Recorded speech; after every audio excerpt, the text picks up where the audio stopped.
That makes sense. So, how was the process for you whenever you were applying to MIT?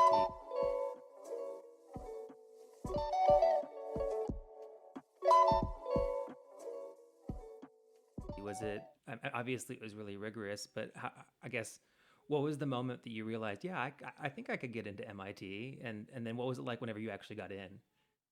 Yeah, I didn't know back then it was a much different process. Like you actually had paper applications and you didn't have all these stats on the website. So I had actually just received a brochure in the mail. And and then I thought, wow, I should just go ahead and apply. So I just filled out my application. I honestly I didn't know what my chances were at that time. And I was applying to a lot of different schools, so I just went for it and I surprisingly got that acceptance letter. And so, yeah, I thought I can't let this opportunity go. I just have to give it a shot and see Yeah, what it's like. because you grew up in Arizona, right? So I that did. was probably a, I mean, was that nerve-wracking moving basically entirely across the country for college? Yeah. I mean, I was born and raised in Arizona. And so I had never lived in another state. And yeah, Arizona is just a bit of a smaller town than Boston. So moving to the East Coast was quite an adventure for me. And and so yeah, it was good. It was good for me to experience life. And like people came from all over the world. And Hmm. so it was really a great opportunity for me to just meet other students. And Boston, of course, has so many different universities all in the same area. So it's just so many students from everywhere. Yeah. So it's a How definitely a fun place. was it a pretty good transition for you than making that transition to living in Boston, or was it kind of tough at first?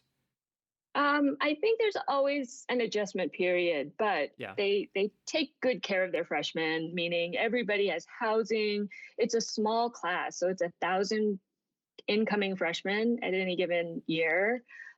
So, and there's these living groups. And so you can kind of go, they had at that time something they called Rush Week, where everybody could kind of find their dormitory or their, fraternity housing.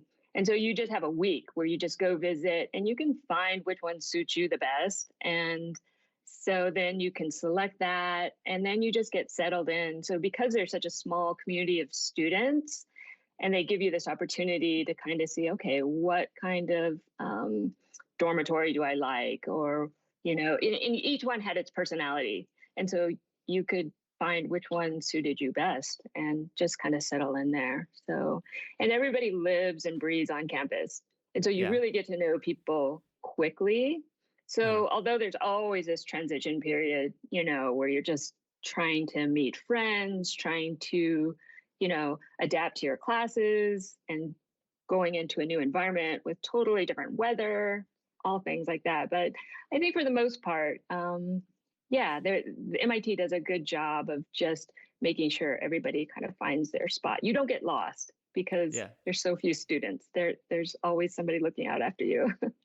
Yeah. That makes sense. And I'd expect that from a school of MIT's caliber. So that's good to know that they do that. I miss communicating. I just made a pilot, then they threw me on the stations. Now I'm not complaining, now I'm not complaining. My thoughts get complicated, I cannot explain in layman's. Never losing focus because I ain't chasing payments. Still playing in the basement while I'm working on arrangements. They heard the kid in 50 countries, thank God that's amazing. But I'd rather thank Spotify, they put me on the station.